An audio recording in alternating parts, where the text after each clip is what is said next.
¿qué se supone que uno incentive? ¿El que la gente trabaje o el que la gente dependa? Yo presumo que yo quiero premiar a la clase trabajadora. Estamos se supone, en una guerra contra la dependencia porque estamos en una situación de indefensión ante el presidente Trump, que plantea un escenario de que si usted sigue dependiendo, yo te puedo cortar los fondos cuando me dé la gana. ¿Cómo es que yo vengo y cambio un mecanismo que representa que el 5% para incentivar el trabajo? Porque no es ni el 5%, es el 3% del Fondo General, que son 13 mil millones. Bueno, el Fondo General son como 12, 13 millones de dólares y estás hablando de 500 millones, bueno, un poquito más. O sea, estamos hablando de que un impuesto, o debo decir, un incentivo al trabajador, lo voy a eliminar para dárselo a qué, o más bien para qué. Una queja que tiene la Junta, que en federal, mi recuerdo es que no es así, es que los pensionados lo pueden coger. De repente tú tienes una persona que es pensionada y el dinero que tú recibes bajo pensión te lo cuentan como si fueras ingreso de vengado, como si estuvieras trabajando, y te lo dan. Pero ya esa persona no está trabajando, porque está de pensionado. Entonces, pues ese es de los que la Junta dice, oye, pero déjaselo a Jay que está trabajando allí, que está buenísimo trabajando, pero aquel que está pensionado, pues no se lo dé. El problema con todas las cosas, los créditos y los chavitos que a ti te dan, es bien fácil. Yo era un maestro que decía eso en política fiscal, es un mame y dar dinero, lo que es difícil es cortarlo. O sea, después que tú le das a tus pensionados esos chavitos, decirle ahora que no se los vas a dar, está un poquito complicado.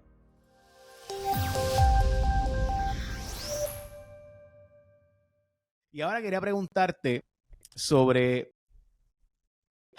Déjame ver cómo planteo este tema. A mí este tema siempre me ha parecido un tema tan difícil de tocar porque es tan especulativo el tema del UMA, el costo energético, lo que incluye los contratos, lo que no incluye los contratos, etcétera. Y yo creo que parte de lo que ocurrió es que estos contratos son tan y tan complejos, tan y tan complicados. Te voy a dar un ejemplo. Me cuesta 10 centavos el kilovatio hora a las máquinas, pero el combustible tengo que comprarlo yo. Y el combustible me lo vendes a 30 centavos. Ah, espérate, pues entonces, o sea, pues me terminó costando 40. Nada, digo esto por asuntos de falta de transparencia y que hay que discutir, y quiero discutir esto, y el tema de los fondos federales y cómo la devolución de fondos federales sigue siendo el talón de Aquiles aquí, donde se suponía que Luma está pidiendo un aumento de emergencia para el tema ¿verdad? De arreglar la distribución y la transmisión. Ellos dicen que si no le dan un aumento de emergencia a la factura, pues básicamente no tienen los recursos para darle mantenimiento y arreglar las líneas, postes, transformadores, etcétera, que el país tiene que tener, y los arreglos, ¿verdad?, en general, que tiene que tener. Y quiero hablar de eso ahora. Pero antes de eso, Kenneth, hay unas cuantas proyecciones importantes y unas gráficas que tú me enviaste que yo dije, anda para el cara.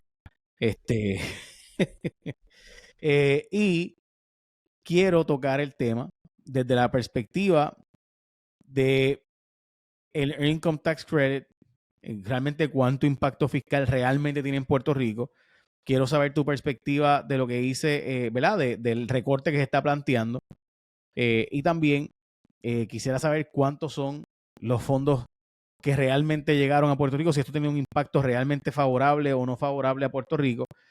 Así que quisiera saber desde tu perspectiva cómo tú ves este asunto de la lucha que hay ahora ¿verdad?, por el crédito por dependiente y crédito por trabajo. Mira, ese crédito, el Earned Income Credit, es un crédito, se reconoce como un crédito bien bueno, bien importante. Estados Unidos lo tiene adoptado hace un montón de tiempo. Y cuando Estados Unidos lo adopta, realmente fue en sustitución a lo que llaman ellos una renta universal, un Universal Basic Income. Que una renta universal es que a usted, por estar vivo, por estar ahí, le envían un cheque del gobierno. Y es para que todo el mundo tenga acceso a cierta capacidad de dinero, a cierta capacidad económica y no tengas que depender 100% del Estado. Te están dando el dinero del Estado, o sea, no es que te lo están dando otra persona, no es el sector privado, pero pues se pensaba que la persona, si tenía ese dinero, iba a ser responsable en su uso, iba a tratar de portarse bien y como que iba a tener un efecto bien bueno. La propuesta no prospera en Estados Unidos como tal, y ahí es que ellos adoptan este crédito hace unos 40 y pico de años. Parece que fue bajo la presencia de Nixon que esto se estaba discutiendo. Y este crédito lo que dice es que si usted está trabajando y genera X cantidad de ingresos, pues te voy a dar un crédito. La ventaja que tiene el crédito es que el crédito, si tú no lo usas, te lo van a devolver. Es un crédito reintegrable. Fue de los primeros créditos que eran reintegrables. O sea que si yo tengo un crédito de 100 y obligación contributiva es 10, pues esos otros $90 me llega un chequecito de 90 dólares. Ese crédito cuando se adopta, no se adopta a nivel de Puerto Rico. Puerto Rico no lo podía pedir cuando se adopta hace 40 años. Aquí se empieza a trabajar con ese crédito a nivel local. Y me parece que fue Fortunio el primero que puso una versión de este crédito, pero cuando el crédito se pone originalmente, lo que el gobierno le costaba ese crédito, el gobierno local, eran 150, a lo sumo 200 millones, y 200 millones era si salía todo espectacularmente bien. O sea, no llegaban casi nunca a los 200 millones de dólares. ¿Qué pasa? En el 2020 se consigue una legislación del gobierno federal, que son fondos del gobierno federal que también están por ahí, que sabemos que los fondos del gobierno federal están un poquito en precario, que decía, mira, pues si tú gastas 200, pues yo vamos a hacer algo, yo te voy a dar $3 por cada dólar que tú pongas, o sea que tú pones 200, yo te voy a dar hasta 600 millones para que tú ese crédito lo aumentes, lo subas. Pues vamos a hacer eso. Hacen la legislación en el 2020-2021 para que el crédito sea un poquito más amplio, para que lo aplique a más gente, para que las cantidades fueran mayores, y el crédito se sube. ¿Qué pasa? Cuando el crédito se sube, pues parece que las proyecciones no estaban tan buenas, porque ahora estamos gastando en este crédito, se espera en este año 1.400 millones de dólares. O sea que tengo los 200 que yo ponía. Ajá. Espérate, ¿cuántos son estatales entonces? Porque estatales eran 200. Eran 200 y subió a ¿cuánto? 600. Y ahora va por 1.400. ¿Qué pasa? Pues estatales ahora mismo son 1.400 menos los 600. Caramba, los 600 se ajustan por inflación. Así que piensa que los 1.400 me deben estar dando como 700 millones. Así que yo estoy poniendo solo 740 millones. Puerto Rico, que antes solo ponía 200. O sea que Puerto Rico está gastando 540 millones que antes no gastaba en el crédito por trabajo, porque el crédito lo hizo demasiado amplio. Aparece la Junta de Supervisión Fiscal y le está diciendo a Puerto Rico, mire Puerto Rico, usted a mí no me pidió permiso para subir eso de 200 a 740. Así que la Junta está empujando o está solicitando que que la aportación de Puerto Rico baje a 200, se quedan con los 700 federales, pero entonces lo que está entrando en ese pote, que ahora mismo son, como te comenté, el último estudio que tengo, me lo envía la gente de Espacios Abiertos, me lo enviaron el fin de semana, 1.432 millones de dólares, pues bajaría a los 700 más los 200 del gobierno federal a 900, o sea que bajaría por casi 500 millones de dólares si se fuera a reducir este crédito, que es lo que está sugiriendo la Junta de Supervisión Fiscal. Ok, so es que honestamente estas cosas me molestan porque yo no quisiera hablar en contra de... Ok. ¿Qué se supone que uno incentive? ¿El que la gente trabaje o el que la gente dependa? Entonces, claro. Pues yo presumo que yo quiero premiar a la clase trabajadora. Entonces, filosóficamente hablando, estamos se supone, en una guerra contra la dependencia porque estamos en una situación de indefensión ante el presidente Trump, que plantea un escenario de que si usted sigue dependiendo, yo le puedo cortar los fondos cuando me dé la gana. Pues si yo sé eso, ¿cómo es que yo vengo y cambio un mecanismo que representa que el 5% para incentivar el trabajo?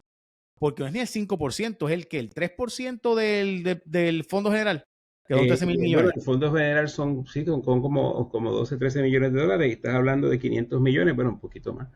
500. Por eso, entonces, ¿qué pasa?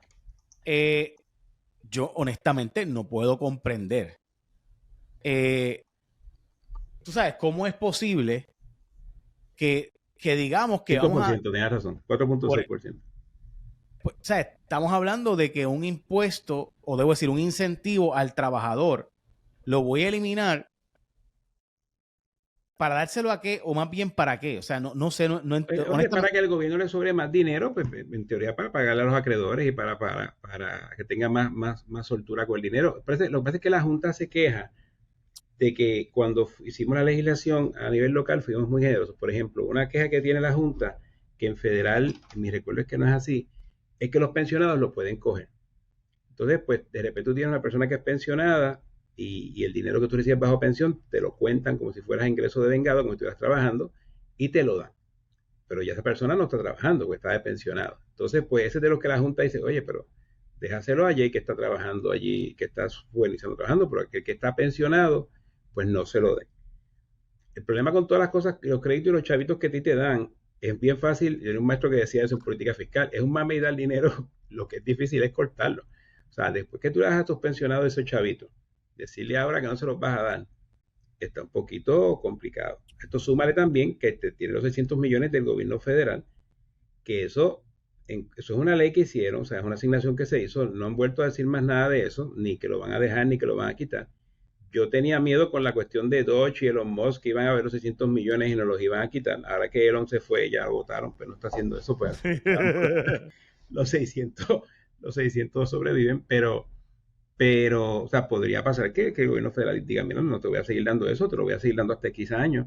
O sea, que si yo le quito los 600 federal y bajo a 200 el de Puerto Rico, pues sí, pues dejé esto como estaba antes, que no tenía un impacto sustancial. Y de hecho, parte de lo que esto ha hecho es que más gente está radicando planillas, que un montón de gente lo coge. O sea, prácticamente 50 y pico por ciento de la gente está cogiendo este crédito. No siempre le sobra, a veces es que tengo el crédito y baja mi obligación contributiva, pero tengo que pagar algo. Pero mucha gente es que te dan dinero, o sea, que te envían el dinero de vuelta. Así que, eh, pero lo bueno es que esa gente ya está radicando planilla y mucha gente incluso ha empezado a trabajar en la economía formal, porque por ejemplo, si tú estabas chiviando y tú decías, mira, págame estos problemas a la mesa, pues cuando voy a coger el crédito me dicen, no, ok, tú no estás trabajando, Jay, y que pedirle a Kenneth que te dé una W2. Entonces está formalizando, está llevando a la gente a que entre en el sistema formal legal. Okay, Kenneth, vamos a explicar esto ¿verdad? Para que el trabajador o la trabajadora o la persona que no es necesariamente local comprenda. Yo trabajo y me gano 2,000 pesos mensuales, que es un sueldo bastante normal en Puerto Rico. Estamos hablando de 24,000 dólares al año. Vamos a redondearlo a 30,000 para hacerlo más fácil en cuanto al cómputo. 30,000. Y me toca el crédito por trabajo. ¿Sabemos cuánto sería el número de crédito por trabajo en ese caso? Oye, te lo puedo sacar rapidito, pero piensa que le va a dar el 10% más, probablemente. Que va a Vamos a poner que esa más. persona que iba a pagar impuestos, pues va a lograr un alivio contributivo de $3,000. O sea, sí que tienes un aumento de sueldo de $3,000, más además de eso tienes unos beneficios contributivos porque, o sea, ¿verdad? Hay unos beneficios contributivos de ciertas tasas contributivas en este caso. Pero usando ese ejemplo, Jay, probablemente esa persona tendría que pagar como $1,600, más o menos. Y estamos adivinando el número. Si me das un crédito de 3,000, pues no solo no pagaste los 1,600, sino que te devolví 1,400. O sea, tienes $1,400 que tienes tú adicionales a los 30,000 que te estás ganando. Entonces, y pues, por regla general, por si acaso, las personas que ganan esa cantidad de dinero, pues tienen algún tipo de deducción. Ponle que en vez de 1,600, pues termines pagando 500. Así que te dan 2,500 pesos de incentivo a trabajar. O sea, $2,500 al año de incentivo por trabajar, de incentivo por llenar la planilla, de incentivo por haber hecho las cosas bien dentro del marco legal. Sabemos que históricamente hay un asunto de que mucha gente en Puerto Rico trabaja, pero por debajo de la mesa, o sea, en la informalidad, que no es un fenómeno local. Recientemente vimos como en Argentina el presidente anterior a Milei se pasaba ofreciendo normalización, ¿verdad? A 90% de la gente, porque había una tasa de informalidad, de gente trabajando en la informalidad de cerca de 90%, 80 y pico por ciento de la gente, el número que fuere, que es un número simplemente increíble. Se plantea que en muchas jurisdicciones del mundo, gran parte de la población trabaja en la informalidad, es decir, no llenando todas las contribuciones por las cuales trabaja, para pues así empatar la pelea y evitar pagar contribuciones. Y por eso se hacen IVAs tan altos. En muchas jurisdicciones del mundo se hacen IVAs de 30%, de 24% de IVA, ¿verdad? El impuesto al consumo. Si usted va a Europa, si usted va a gran parte de los otros países asiáticos, va a haber unos impuestos al consumo gigantescos, de IVAs gigantes, porque pues se sabe que gran parte de la población no trabaja formalmente, trabaja en la informalidad, y captar la persona que está trabajando, coger una persona que está trabajando en la informalidad es mucho más difícil que ponerle un impuesto a la propiedad o impuesto al consumo. Es mucho más fácil poner un impuesto a 200,000 puntos de venta cuando usted va a pagar ¿verdad? En una tienda o la casa, que ir tras todas las personas que trabajan y dónde trabajan y cómo trabajan, etcétera. Se sabe que ese es el sistema y por eso muchos países del mundo hacen, ¿verdad? Los famosos. De hecho, algunos países del mundo que establecen IVAs tan altos dan créditos si tú llenas planilla para asegurarte de que estés en la formalidad. ¿verdad? Y esto por si acaso estoy hablando con el profesor, así que si usted quiere explicarlo, pues lo puede explicar mejor que yo. No está muy explicado. Tienes que dar la clase de este tema, ¿sabes? Así que, y me lo has explicado y de ahí yo, ¿verdad? Y me has recomendado libros y de ahí me los he leído y he tenido la posibilidad de explicarlo. Pero esa es la realidad. Y por eso es lo que tú haces, entonces es que aumentas el impuesto al consumo sabiendo que el del ingreso, pues no vas a captar mucho porque mucha gente está en la informalidad. Pues en Puerto Rico, que tenemos históricamente ese problema, pues ¿qué hicimos? Pues te voy a dar este crédito, pero tienes que llenar planillas, tienes que formalizarte, tienes que estar en la economía formal, tienes que trabajar, no en la economía subterránea, tienes que rendir tus planillas, rendir tus contribuciones, así que es un incentivo para que más gente que trabaja, porque la gente que coge cupones en este país, la gente que coge beneficios económicos, no es real que esa gente no trabaje, esa gente trabaja porque quien conoce sabe que los cupones son $4 al día, la renta negativa, etcétera, no te da para vivir, te da para tener tus asuntos, ¿verdad? Básicos, pero necesitas comida suficiente, necesitas ropa, tú necesitas detergentes, tú necesitas escoba, mapo y todo lo que conlleva, ¿verdad? Los costos de vivir. Así que esas personas trabajan en la informalidad. Pues sabiendo eso, pues se creó un crédito para que tú trabajes formalmente y ha sido exitoso. Porque empezó por 200 millones y ya por 600, porque mucha gente empezó a decir contra, pues vale la pena trabajar. Pues vamos a quitarlo. Oye, la cuestión que dice la Junta es que como que que se pasaron en el estimado. Yo quizás miraría algunas cosas, el de los pensionados, yo veo el punto lógico de la Junta, pasa que quitarlo ahora a los pensionados, quitar las cosas a los pensionados está de gente grande, ¿no? Donde están las cosas ahora mismo, que no sabemos si la pensión se la van a poder respetar a muchos de ellos, si la van a tener, que ya hemos hablado, tenemos los retos de seguro social de cara al futuro, tú decirle a un pensionado que le vas al menos chavito, pues es un tema bien delicado, aparte, eso me lo explicó también una vez un amigo, los pensionados, gente que ya está retirada, que no está trabajando, o sea, que pueden ir a piquetear todos los días y realmente no les cuesta mucho, o sea, es ponerse de acuerdo y van a piquetear, porque muchas veces pues, ya no están trabajando todos los días, ni están haciendo cosas todos los días, así que pues tienen más tiempo disponible. Me decía que los más tiempos que tenían solamente la gente retirada y los estudiantes, que como no tienen, los estudiantes universitarios no tienen 40 horas de clase como un trabajo, sino como que tienes 2 horas aquí, 2 horas allá, pues te ibas a la legislatura a hacer el piquete. Así que va a estar bien difícil tú bajárselo a ese grupo, Sí, pero sí. es la propuesta que tiene la Junta. Y si a alguien le interesa, Espacios Abiertos sacó un documento esta semana, lo más interesante, que tiene varias gráficas y lo explica y tiene bastante información al respecto. Está interesante, está interesante. Dicho eso, yo lo vi y creo que lo que ellos plantean es que el impacto económico, tú sabes, ya de por sí está hablándonos de que eso implicaría, o sea, con todos estos incentivos a trabajar, estamos probablemente dando una posible recesión o un estancamiento de crecimiento. Si tú vas a desincentivar y además vamos a hablar con honestidad, con las políticas migratorias de sacar a la gente de aquí, o sea, los 580 que se han llevado, gran parte de eso eran trabajadores de la economía informal y eso tiene un impacto serio aquí, bien serio.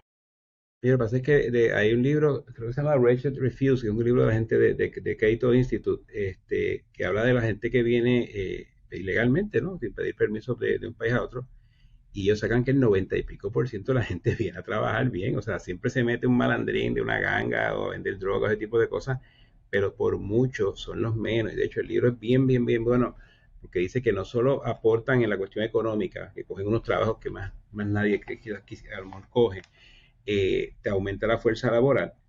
Por ejemplo, aquí en las cuestiones de construcción, tú has visto un montón de proyectos que están a mitad, es porque estas personas no están trabajando, no están yendo a trabajar. De hecho, alguien me comentó un día, no, lo que están haciendo es que están yendo a trabajar por las noches. Ah, tremendo eso. Y de hecho, creo que en Estados Unidos hicieron una redada de noche para cogerlo, porque parece que se dieron cuenta del truquito y están tratando de cogerlos por ahí. Y también dice que no solo eso, sino que también te dan unas aportaciones culturales, unas aportaciones en cuestiones de educación, en cuestiones, a veces vienen gente que son tienen unos puestos bien grandes, científicos y cosas en otros países, y llegan aquí y hacen unas aportaciones bien grandes y dicen, mire, realmente el costo económico, por ejemplo, muchas veces van a pagar el IVU, porque cuando compran pagan IVU, no pagan contribuciones porque a veces no llenan la planilla, pero si los dejaran, muchos de ellos entiendo que hasta la llenarían, ¿no? Así que dice, mira, pagan contribuciones, aportan, usualmente no son tanta carga económica como la gente estima, como la gente piensa que es. El libro es bien interesante, tiene un montón de tablas y un montón de datos bien buenos sobre porque económicamente hace más sentido que entren a que no entren. Claro, Es que, la aspiración es que lo hagas de una forma que facilites el entrar. Mira, para entrar hay que hacer estas 3 cosas, y que la haga a las 5, pues ya está bien. nada, creen, como siempre, gracias. Tengo 800 temas que quiero hablar contigo, pero lo haremos otro día entonces.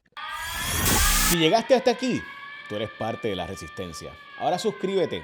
Casi 40 de cada 100 no se suscriben y piensan que están suscritos. Dale subscribe al canal y la campanita. Nos ayudas un montón cuando te suscribes porque hace que el algoritmo empiece a enviarle a otras personas como tú. Suscríbete aquí en mi canal de YouTube, Jay Fonseca PR.